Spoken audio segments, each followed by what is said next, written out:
In ancient Sumer, night brought a darkness so deep it seemed endless. But as dawn crept over Ur, the city slowly awakened. The scent of baking bread mingled with the cool air, and the ziggurat caught the first golden light. Life returned to the streets, potters at their wheels, fishermen by the canals, children's laughter echoing in courtyards.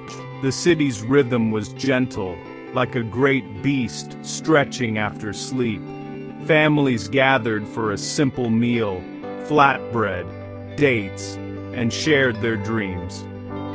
To the people of Ur, dreams were not idle fancies.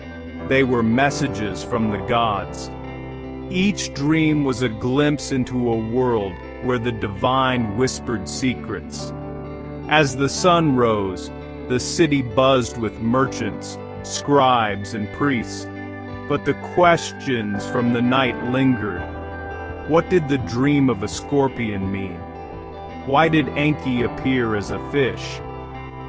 For Sumerians, the day was for work, but the night and its dreams held the keys to destiny. In her every morning began with the hope that the gods had spoken with. For Sumerians, the boundary between mortals and gods was thinnest in sleep. Dreams were not mere thoughts, they were direct messages from the divine. A king's dream of a flood could mean a warning, a farmer's vision of withered barley, a sign to pray for rain. Dreams guided decisions, shaped destinies, and were carried through the day, discussed with family and friends. Even the most ordinary dream was a puzzle to be solved, a map for life's uncertainties. The gods, Enlil, Inanna, spoke through dreams, offering guidance on love, war, and fate. These encounters were personal, sacred, and deeply woven into daily life. People did not forget their dreams, they pondered them, seeking meaning and reassurance. The night was not an end, but a beginning, a time when the gods drew near. In Sumer, every dream was a conversation with the divine. The gods were not distant, they were present, speaking in the quiet language of sleep. Dreams were the Sumerians' most trusted guide, and so each night they listened. When answers were needed, Sumerians sought dreams through ritual. This was dream incubation, sleeping in temples to invite the gods' wisdom. The seeker purified themselves, offered sacrifices, and entered a sacred chamber. Priests chanted, incense filled the air, and the world outside faded away. On a simple reed mat, the dreamer lay down, focused on a single question. Discomfort was part of the ritual, humility before the gods. As sleep came, the heart prayed for a vision, a cure, a victory, a safe journey. These were not idle hopes, but urgent requests for guidance. In the silence of the temple, the Sumerians believed the gods would answer. In sacred spaces, dreams became the bridge between mortal and divine. Each night in the temple was a plea for truth, and sometimes the gods replied. At dawn, dreamers sought interpreters, priests trained in the language of dreams. Dreams were rarely clear, symbols needed decoding.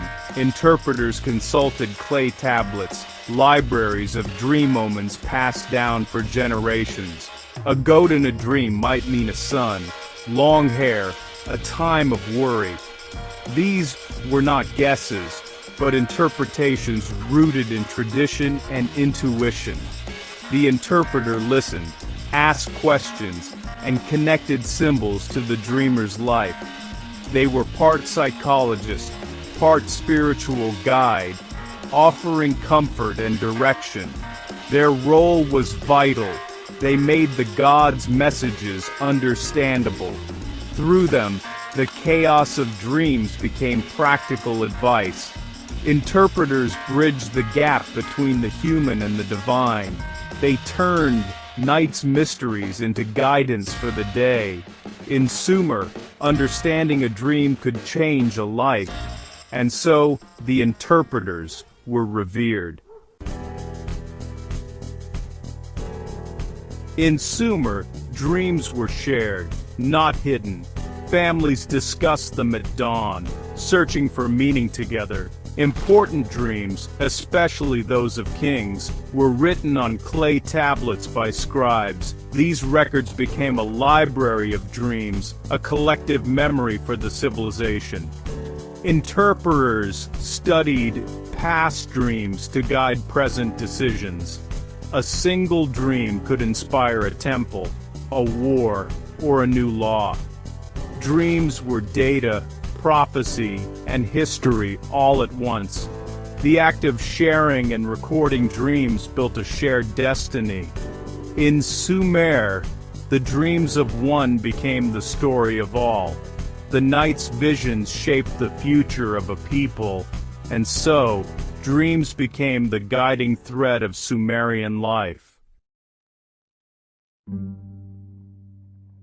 Sumer faded, but its dream traditions endured. The Babylonians inherited Sumerian dream books, rituals, and interpreters. Kings still sought guidance from their night visions. The belief that sleep was a gateway to the divine survived every conquest. Even today, we search for meaning in our dreams through books, therapy, and conversation. This curiosity is a legacy from ancient Sumer. But what of dreamless nights? For Sumerians, silence from the gods was unsettling. A night without dreams could feel like abandonment, a message of uncertainty. Even the faithful sometimes found only quiet darkness. The heaviest burden was not a troubling dream, but no dream at all. Yet, the longing for meaning connects us to those ancient dreamers. In every restless night, we echo their hope for a sign. And so, the story of dreams continues.